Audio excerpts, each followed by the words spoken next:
Hello बच्चों, कैसे हैं। पीके केमिस्ट्री क्लासेस में आपका स्वागत है।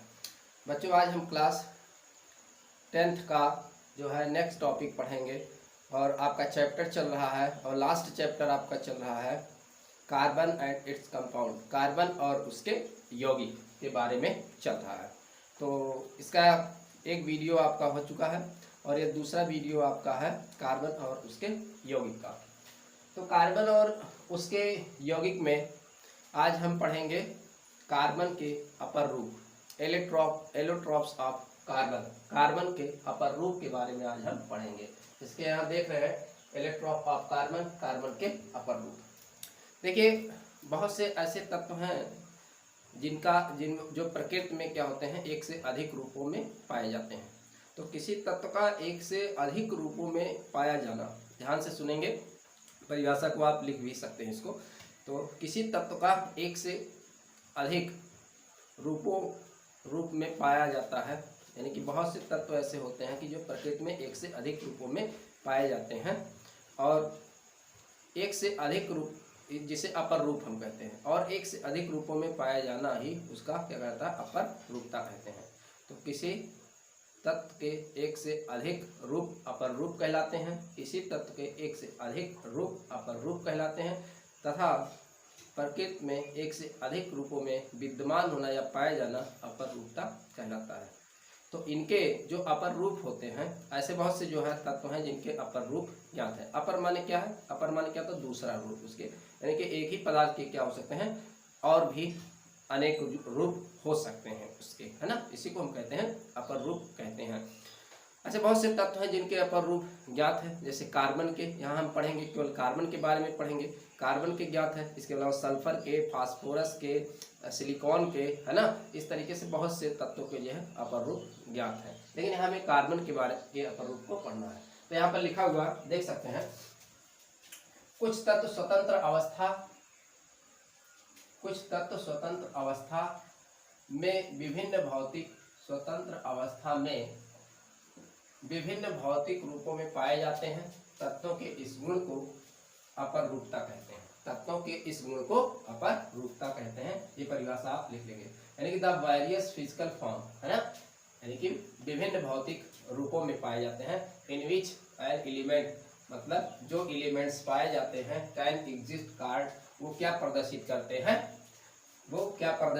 हैं, एलोट्रॉप ऑफ एलिमेंट, वे तत्वों के क्या होते हैं, अपर रूप को जो है प्रदर्शित करते हैं। और ये टाइप ऑफ एलोट्रॉप, अपर रूप जो होते हैं ये दो प्रकार के होते हैं। अपर रूप कितने प्रकार के होते हैं, दो प्रकार के होते हैं। एक क्रिस्टलीय होता है और एक अक्रिस्टलीय होता है, यानी कि एक क्रिस्टलाइन होता है, एक अमार्फस होता है। तो देखिए एलोट्रॉप क्रिस्टलीय, अब देखिए इसका क्रिस्टलीय अपर रूप, क्रिस्टलीय अपर रूप क्या होता है, क्रिस्टलाइन एलोट्रॉप, यानी कि कार्बन के वे अपर रूप। कार्बन के बारे में हम यहाँ केवल पढ़ रहे हैं, अगर कार्बन नहीं कहना है तो किसी तत्व तो कह सकते हैं, लेकिन यहाँ कार्बन के बारे में करें तो कार्बन के लिए हम कहेंगे यहाँ परिभाषा।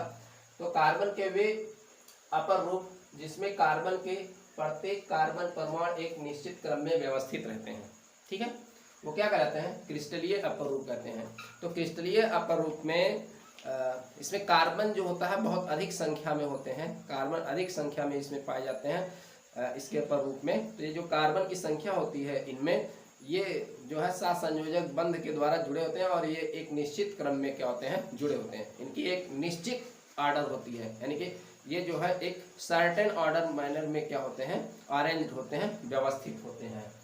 तो जो एक निश्चित क्रम में कार्बन परमाणु, तो कार्बन के वे अपर रूप जिनमें कार्बन के प्रत्येक कार्बन एक निश्चित क्रम में व्यवस्थित रहते हैं, उसी को हम कहते हैं क्रिस्टलीय अपर रूप। और क्रिस्टलीय अपर रूप कार्बन का सबसे अच्छा एग्जाम्पल इन सब में क्या है, सबसे अच्छा एग्जाम्पल इसमें क्या है, ग्रेफाइट है, डायमंड है और फ्लोरीन है। क्रिस्टलीय अपर रूप का उदाहरण अगर पूछा जाए, कार्बन के क्रिस्टलीय अपर रूप का उदाहरण क्या है, तो आप कहेंगे ग्रेफाइट, डायमंड और फ्लोरीन, और क्या है, फ्लोरीन जो होता है फ्लोरीन, ठीक है। ये दूसरा क्या, अक्रिस्टलीय अपर रूप अमार्फस एलोट्रॉप्स, कार्बन के वे अपर रूप जिनमें कार्बन के जो परमाणु होते हैं वो निश्चित क्रम में व्यवस्थित नहीं होते हैं। निश्चित क्रम में व्यवस्थित नहीं होते हैं। निश्चित क्रम में व्यवस्थित नहीं होते हैं मतलब इनका कोई आर्डर विशेष नहीं होता कार्बन, यानी कि इनका जो कार्बन के जो प्रत्येक परमाणु होते हैं उनका विक्षुब्ध प्रवाह होता है, हाफाजार्डली होते हैं ये, हाफाजार्डली जो है इनका जो है प्रवाह होता है। तो इस तरीके से इधर मतलब रैंडमनेस होते हैं, इधर उधर छितर बितर इस तरीके से जो है पड़े होते हैं कार्बन। तो इनकी व्यवस्था जो होती है क्रमिक नहीं होती है, ठीक, निश्चित क्रम में व्यवस्थित नहीं होते हैं। तो ये जो है इसी को हम कहते हैं क्या, अक्रिस्टलीय अपर रूप, इंग्लिश में कहते हैं अमार्फस एलोट्रॉप। एग्जाम्पल जैसे आपका कोयला है ना, कार्बन का ही तो है, कोयला कार्बन से, कोयला है, लकड़ी का कोयला, कागज है, वो सॉरी काजल है, कोक है, गैस कार्बन है, ये सब क्या है, या जंतु चारकोल है, रक्त चारकोल है, ये सब बहुत से, या लैंप ब्लैक है जो कालिख निकलती है, जो ढिबरी जलाते हैं, लैंप जलाते हैं उससे जो निकलती है, तो ये सब इसके एग्जाम्पल हो सकते हैं। अब हमें इसमें पढ़ना है कि हमारा ग्रेफाइट क्रिस्टलीय प्ररूप के बारे में आपके कोर्स में है, यानी कि ग्रेफाइट, डायमंड और जो है फ्लोरीन के बारे में हमें यहाँ विस्तृत जो है पढ़नी है। तो डायमंड के बारे में पहले हम देखते हैं। तो पहला क्या इसमें डायमंड आप हेडिंग डाल देंगे, हीरे के बारे में, हीरा, डायमंड मींस क्या होता है, हीरा होता है, तो हीरे के बारे में यहाँ पढ़ना है। तो हीरा क्या होता है, आपने देखा होगा हीरा, हीरा जो होता है रंगीन पारदर्शी पदार्थ है जिसमें अत्यधिक चमक होती है ना, इसमें क्या होती है अत्यधिक, एक्स्ट्रा ऑर्डिनरी जो है ब्रिलियंस होता है इसमें, यानी कि बहुत अत्यधिक चमक होती है, या बहुत भारी होता है। हीरा क्या होता है, बहुत भारी होता है, ज्ञात पदार्थों में यह सबसे अधिक कठोर है।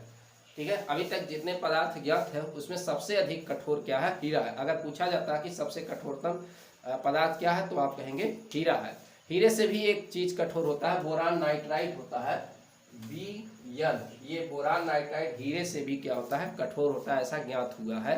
तो इसको भी आप नोट सकते हैं, हीरे से भी अधिक एक कठोर होता है Bn होता है, बोरान नाइट्राइड होता है, ये हीरे से भी जो है कठोर होता है अत्यधिक। ठीक है, तो अब हीरा नहीं कह सकते, हीरा सबसे यानी प्राकृतिक पदार्थ, ये तो आर्टिफिशियल है बनाया गया।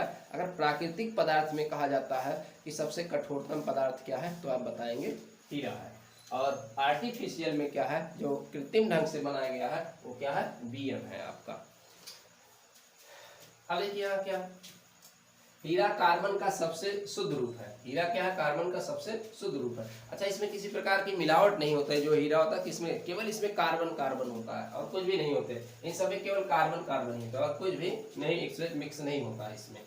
तो सबसे शुद्धतम रूप है, या विद्युत का कुचालक होता है, हीरा इलेक्ट्रिक कंडक्ट नहीं करता है, विद्युत का कुचालक होता है ये। हीरा का घनत्व बहुत अधिक होता है, बहुत ज्यादा होता है, हीरा का घनत्व सबसे अधिक घनत्व कितना होता है, हीरे का घनत्व जो होता है सबसे ज्यादा होता है। अगर पूछा जाता है किसका घनत्व सबसे ज्यादा है तो हीरे का घनत्व क्या होता है, सबसे ज्यादा। 15 डिग्री सेल्सियस पर 3.51 ग्राम पर घन सेंटीमीटर होता है। ठीक है, 3.51 ग्राम पर घन सेंटीमीटर, जो कि सबसे ज्यादा है इसका घनत्व। इसका गलनांक जो है उच्च होता है, गलनांक मतलब अगर आप इसको पिघलाएंगे तो बहुत ज्यादा टेम्परेचर लेगा, ये 3750 डिग्री सेल्सियस होता है इसका, 3750 डिग्री सेल्सियस पर क्या होता है, ये जो है पिघलता है। रासायनिक रूप से क्या होता है, निष्क्रिय होते हैं, किसी के साथ रिएक्शन नहीं करते हैं, ये अक्रिय होते हैं, या कह सकते हैं निष्क्रिय होते हैं ये। इसको ऑक्सीजन के साथ जलाने पर केवल क्या होगा, कार्बन डाइऑक्साइड गैस बनती है और इसमें कोई भी गैस नहीं होती है। अगर आप इसको टेस्ट करना चाहते हैं कि कार्बन डाइऑक्साइड इसमें गैस होती है तो चूने के रंगहीन पानी होते हैं, चूने का जो पानी होता है, रंगहीन चूने का जो पानी होता है, अगर इसको जलाया जाए हीरे को और इसके द्वारा जो कार्बन डाइऑक्साइड निकल रही है, इस गैस को इस चूने के पानी में क्या किया जाए, प्रवाहित किया जाए इस कार्बन डाइऑक्साइड को, तो चूने का पानी क्या हो जाता है, एकदम दूधिया हो जाता है, चूने का पानी एकदम दूध जैसा दूधिया हो जाता है। तो हम कह सकते हैं कि जो है इसमें जो है क्या है, केवल कार्बन है, हीरे में क्या है, केवल कार्बन है। ठीक है, क्योंकि कार्बन से कार्बन डाइऑक्साइड जलाने पर बनता है। ठीक है, तो ये आइए देखिए उपयोग देखते हैं, कार्बन हीरे के क्या है उपयोग, हीरे का क्या उपयोग होता है। तो देखिए इसका उपयोग कांच को काटने में किया जाता है, क्योंकि बहुत हार्ड होता है हीरा, तो इसलिए इसके जो है ब्लेड बनाए जाते हैं कांच काटने के लिए, और उसके ऊपर धार चढ़ाई जाती है, हीरे की धार चढ़ाई जाती है। तो इसका उपयोग कांच को काटने में, चट्टानों को भेदने में, यहाँ तक कि चट्टान को ड्रिलिंग करने में, भेदने में, जो है टंगस्टन के तार बनाने में डाई के रूप में। जो टंगस्टन आपके विद्युत बल्ब में जो फिलामेंट लगा होता है, टंगस्टन लगा होता है, कितना पतला तार होता है, तो इसके क्या होते हैं, हीरे के डाई बनाए जाते हैं और उसी डाई से पकड़ कर क्या किया जाता है, इसको खींचा जाता है, इसके पतले तार को बनाया जाता है। कठोर और औजारों पर धार लगाने में, देखिए औजार पर क्या कहते हैं, धार लगाने में किया जाता है हीरे का प्रयोग। कठोर वस्तुओं पर पालिश करने में आभूषण के रूप में, तो पालिश भी कठोर वस्तुओं पर इसकी की जाती है। दूसरा उपयोग, हीरा का उपयोग आभूषण बनाने में किया जाता है। जैसे हीरे का भाई रिंग बना ले, अंगूठी बना ले, और क्या कहते हैं, क्या नाम है, बैंगल्स बनवा सकते हैं, और इसके बाद नेकलेस बनवा सकते हैं, हार बनवा सकते हैं हीरे का, है ना।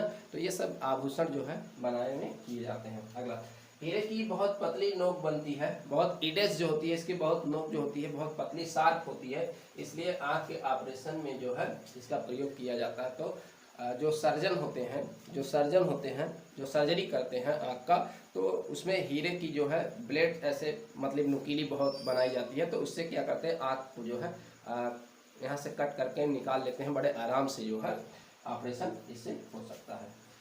अगला यूज क्या है, हीरा बहुत चमकदार होता है, जानते हैं, तो इसका अपवर्तन और परावर्तन में भी जो है इसका यूज किया जाता है। अपवर्तन के रूप में और परावर्तन के रूप में, प्रकाश के अपवर्तन और परावर्तन में भी जो है हीरे का यूज जो है किया जाता है। ठीक है, तो ये जो है इसके उपयोग है। अब हम देखते हैं हीरे का संरचना, देखते हैं स्ट्रक्चर ऑफ डायमंड। चलिए देखिए स्ट्रक्चर ऑफ डायमंड, तो इसका बढ़िया से आप नोट्स जो है बना लेंगे।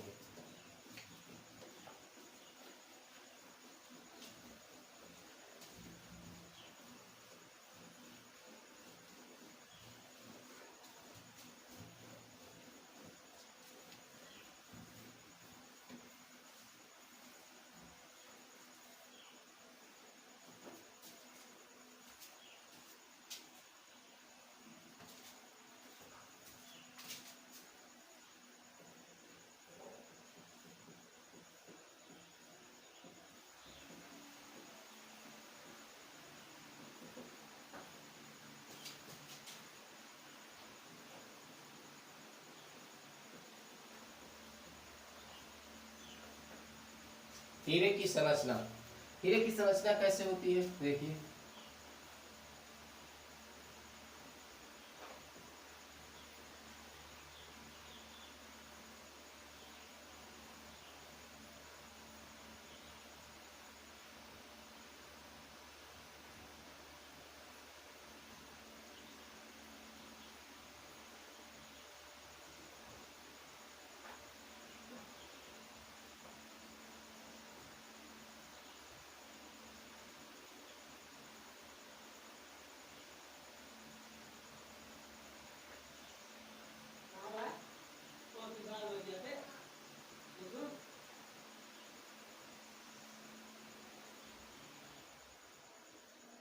हीरे की संरचना बनाने के लिए इस तरीके से आप हेक्सागोनल आप 3 जोड़ लेंगे, एक हेक्सागोनल है, दूसरा है और तीसरा ये। ठीक है, ये हेक्सागोनल आपका हुआ, इसको जोड़ लेंगे, और एक हेक्सागोनल। अब यहाँ पर देखिए, यहाँ पर जो है ये यहाँ पर कार्बन होते हैं, जहाँ पर बेंड होता है यहाँ पर कार्बन होते हैं, यहाँ पर क्या होते हैं, कार्बन। जहाँ भी बेंड होगा यहाँ पर क्या होगा, कार्बन का परमाणु होता है। यहाँ जहाँ भी बेंड होगा ये सब यहाँ पर क्या होता है, कार्बन का परमाणु होता है। यहाँ जहाँ भी आपको बेंड दिखाई दे रहा है ये सब क्या होते हैं, कार्बन परमाणु होते हैं, ये कार्बन एटम होते हैं। क्या होते हैं, कार्बन एटम, कार्बन परमाणु होते हैं ये, जहाँ बेंड होता है। अब इसी में क्या करेंगे, एक और इस तरीके से जो है आप एक इसमें और बना देंगे।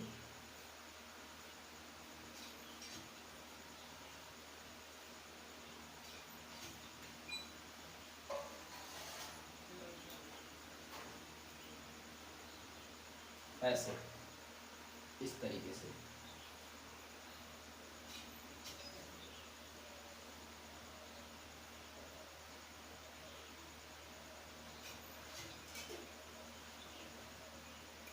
और यहाँ क्या है, कार्बन, यहाँ क्या है, कार्बन। देख रहे हैं ना, इस तरीके से आपको बनाना है संरचना। अब देखिए ये जो है, इसको जो है आप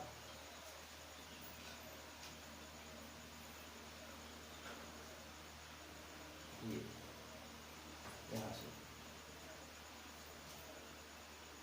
ये स्ट्रक्चर इसका, और इसको यहाँ से जो है आप जो है मिला सकते हैं एक ऐसे, और फिर जो है इसको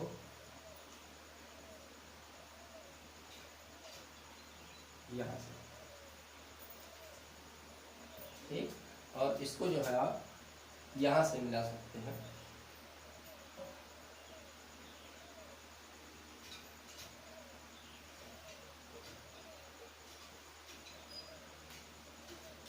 और यहाँ से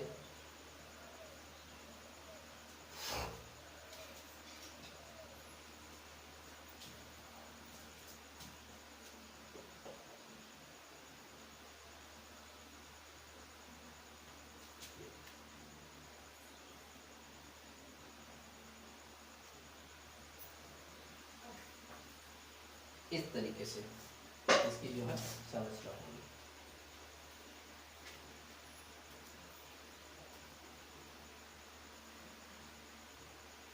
आगे ऐसे और भी होंगे, ठीक है। इस तरीके से इनकी सीट होती है। तो ये इनकी जो संरचना होती है इस तरीके से, जो कार्बन होता है, एक कार्बन जो होगा, एक जो कार्बन होता है टेट्राहेड्रल स्ट्रक्चर होता है इनका इस तरीके से,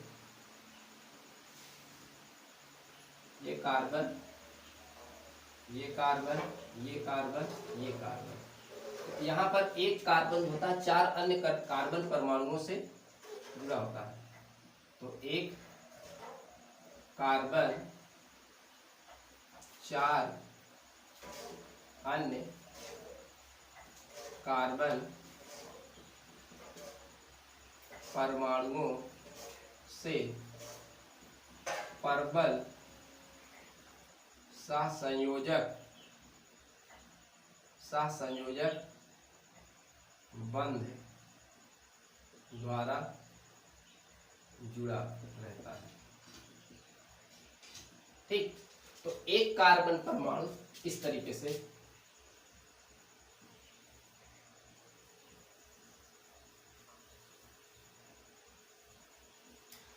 एक कार्बन परमाणु जो होता है, ये कार्बन परमाणु है, ये कार्बन परमाणु है, ठीक है, कार्बन परमाणु, ठीक। तो एक जो कार्बन परमाणु होता है अन्य 4 कार्बन परमाणुओं से क्या होता है, सहसंयोजक बंध के द्वारा, प्रबल सहसंयोजक बंध होता है, पावरफुली बॉन्डेड होता है, सहसंयोजक बंध के द्वारा जुड़ा होता है। इस तरीके से इसमें क्या बन जाता है, सहसंयोजक बंध का एक नेटवर्क बन जाता है। कोवैलेंट बॉन्ड का क्या बन जाता है, कोवैलेंट बॉन्ड का क्या बन जाता है, एक नेटवर्क। नेटवर्क मतलब एक जालक बन जाता है, इसका एक जाल बन जाता है, नेटवर्क बन जाता है।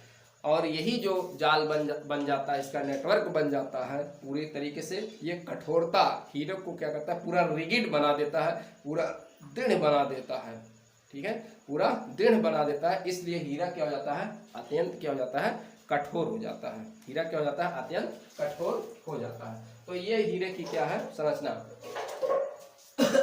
हीरे में जो होता है sp3 संकरण होता है। क्या होता है, sp3 संकरण। sp3 संकरण का मतलब है ये जो है sp3 संकरण का मतलब ये हुआ कि ये चार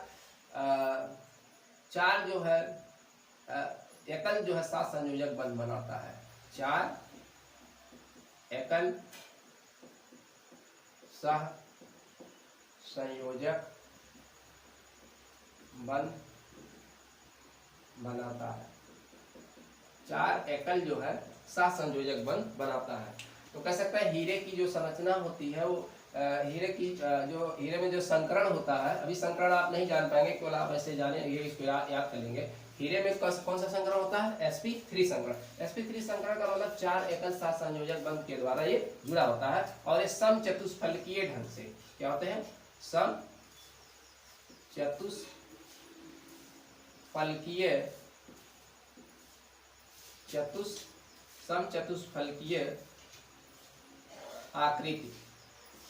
आकृति बनाते हैं। समचतुष्फलकीय आकृति बनाते हैं। देखिए ये समचतुष्फलकीय क्या है, आकृति है, यानी कि एक कार्बन से 4 अन्य कार्बन परमाणु कैसे जुड़े हुए हैं, समचतुष्फलकीय संरचना ये बनाते हैं। तो जो sp3 तो इसमें क्या होता है, अगर कहें हीरे की संरचना कैसे होती है, कहेंगे हीरा जो होता है इसमें प्रत्येक कार्बन परमाणु जो होता है, प्रत्येक जो कार्बन परमाणु होता है sp3 होता है। कोई भी कार्बन हो sp3, क्योंकि हर कार्बन 4 एकल साथ संयोजक बंध के द्वारा क्या होता है, जुड़ा होता है यहाँ पर। तो sp3 संकरण का होता है और ये चारों तरफ अपने क्या होते हैं, चतुष्फलकीय ढंग से क्या होते हैं, ये व्यवस्थित होते हैं। तो हीरे का जो क्रिस्टल होता है ये बड़े बड़े मॉलिक्यूल्स के बने होते हैं, बड़े बड़े क्रिस्टल के बने होते हैं, जॉइंट मॉलिक्यूल के इनके क्रिस्टल बने होते हैं और समचतुष्फलकीय ढंग से क्या होते हैं, ये व्यवस्थित होते हैं। अब इनमें जो होता है, जो चारों एकल साथ संयोजक बंध इनमें हीरे में बनता है, चारों प्रत्येक कार्बन चारों जो बनते हैं ये एकल साथ संयोजक बंध के द्वारा बने होते हैं। ये पूरी तरीके से प्रबल जो है, स्ट्रांग जो है कोवैलेंट बॉन्ड के द्वारा जुड़े होते हैं। स्ट्रांग जो होता है कोवैलेंट बॉन्ड के द्वारा ये जुड़े होते हैं और यही स्ट्रांग जो कोवैलेंट बॉन्ड होता है ये हीरे को क्या करता है, पूरा रिगिड बनाता है, उसको पूरे तरीके से उसको दृढ़ बना देता है, जिससे हीरा क्या हो जाता है, एकदम कठोर हो जाता है। और आप जानते हैं कि प्राकृतिक रूप से हीरा क्या होता है, सबसे कठोरतम जो है पदार्थ है, सबसे कठोरतम पदार्थ है और इसका घनत्व क्या होता है, सबसे ज्यादा होता है। जैसा कि पीछे मैंने आपको बताया, वहां से बढ़िया से इसको याद कर लेंगे। तो आप ये हीरे की क्या बनाएंगे, स्ट्रक्चर बनाएंगे। तो हीरे का स्ट्रक्चर आप सीखेंगे कैसे बनाया जाएगा। 3 हेक्सागोनल इस तरीके से जोड़ेंगे, 1 हेक्सागोनल यहाँ बीच में डालेंगे और इस तरीके से इसको कनेक्ट कर देंगे, तो ये हीरे की क्या होगी, संरचना बन जाएगी। ठीक है, तो ये बढ़िया सा नोट्स है, बढ़िया सा ये नोट्स जो है आप बनाएंगे और इसको 1-2 बार रिवाइज करेंगे। फिर अगला वीडियो हम आपके सामने लेकर हाजिर होंगे, तब तक के लिए क्या, धन्यवाद।